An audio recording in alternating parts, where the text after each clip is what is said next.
Bring us up to date on the interstate system, the progress being made.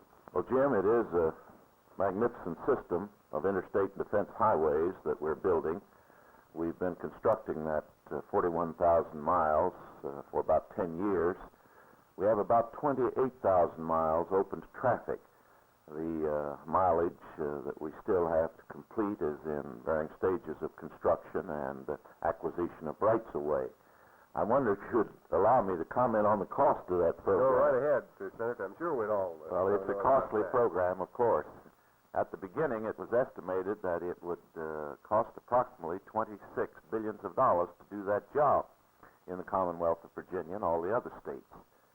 And now it's going to cost $50 billion before it's completed.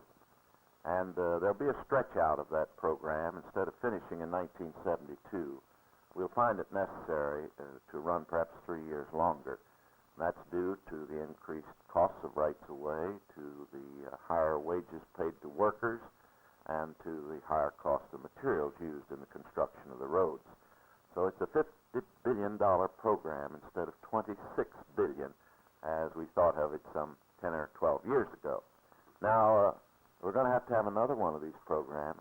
We're a mobile people. We're living on wheels and wings, and of course, this means that there'll be another program. We're working now, planning on perhaps a program as large as what we've had under the present program. And I presume this will cost $100 billion. So you're almost afraid to throw these figures out, but they're true. It's a terrific cost. But America needs, of course, the finest highway system. We now have it, of course, of any nation in the world. Our industrial development, the expansion of this state and all the other states, calls, of course, for not only adequate, but very superb highways.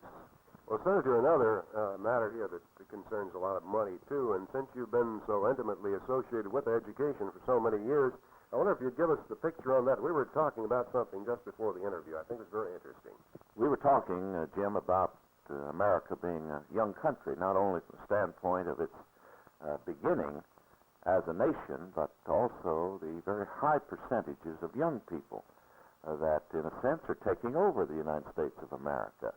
I don't just mean certain types of young Americans who are in the news, but I mean the youth of America, how important they are to the overall population of this country. We have today in the United States a population of perhaps 200 million persons. Now, 47% of all the people in this country are under 25 years of age, and 44% approximately are under 21 years of age. And so you see, it's a young country from the standpoint of those that are beginning to take positions of responsibility and leadership in the United States.